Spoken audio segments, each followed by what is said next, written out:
Welcome back. In today's Excel tutorial, I'll be showing you how to create a line graph in Microsoft Excel.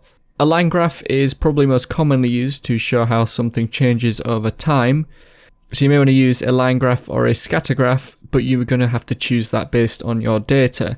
So the easiest way to probably choose between a line graph and a scatter graph is to ask yourself, do you want to know if there's any sort of correlation? If there's a correlation you're looking for, then a scatter graph will be best.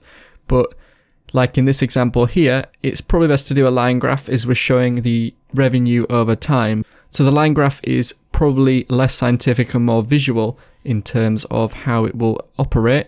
So in this case here, this example, we've got a business's revenue in thousands, and we're wanting to see how that changes over time, if there's any months that are better than expected, so they would spike on the graph, or if there's any sort of trend in general, if we're going up or down and things like that. So we could plot this on a scatter graph, but you would get something similar to a line graph. We don't know if there's any correlation. We're not necessarily interested in correlation. We're just seeing how it's going over time. So to create the line graph, we're going to go to the Insert tab at the top. On Insert, you want to go to the Chart section. Now be careful, you might look at line here, but this is a spark line, so this is not the graph that we're after. You want to go to the Chart section and choose the line graph here.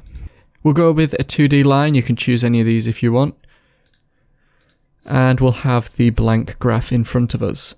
Firstly, we need to select the data, so you can do that once you've got the graph selected.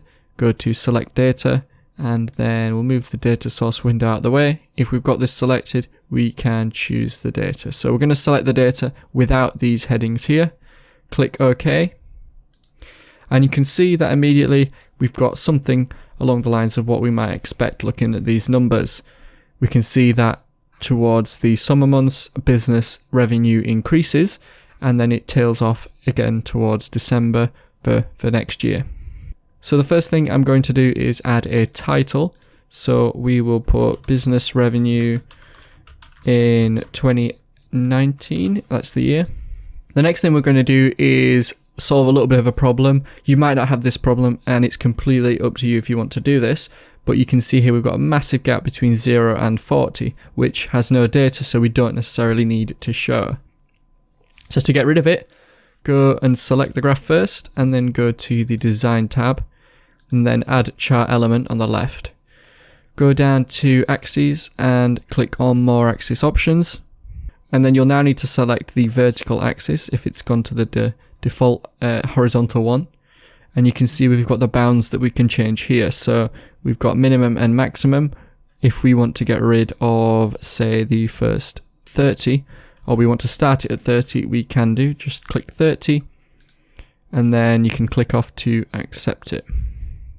Now that will change the maximum as well. It's gone to auto, so we can get rid of that if we go back to 80 and then click off it to accept it. You can see that we've got it changed.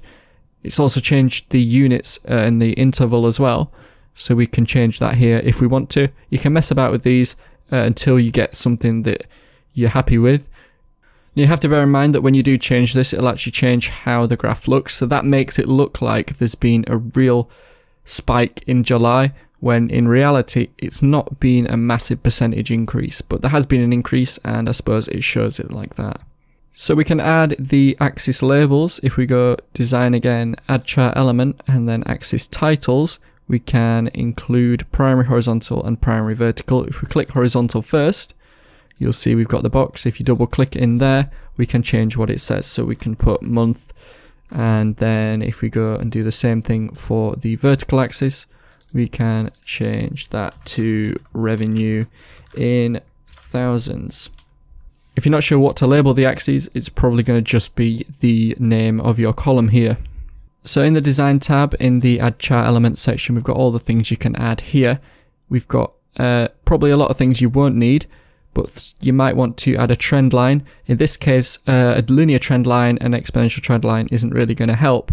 What might be more helpful in this case is the moving average. So if we click on that, you can see it's using the average of the previous data. So at the moment, it will be set to a moving average of 2. So if we add 3, it will use the last 3 data.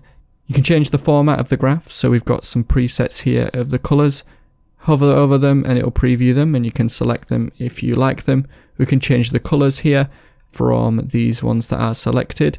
And quick layout is some more presets that includes things like the labels as well that it will change. So choose one of those if you think it fits. On the format tab, you've got all the usual Excel tools to change how text and things looks. So we can change the title text there. And that's it. That's the introduction to the line chart in Excel. I could perhaps do a more advanced one in the future if you want that. If you did find the video helpful, remember to leave a like. Feel free to subscribe. Thanks for watching, and I will see you in another video.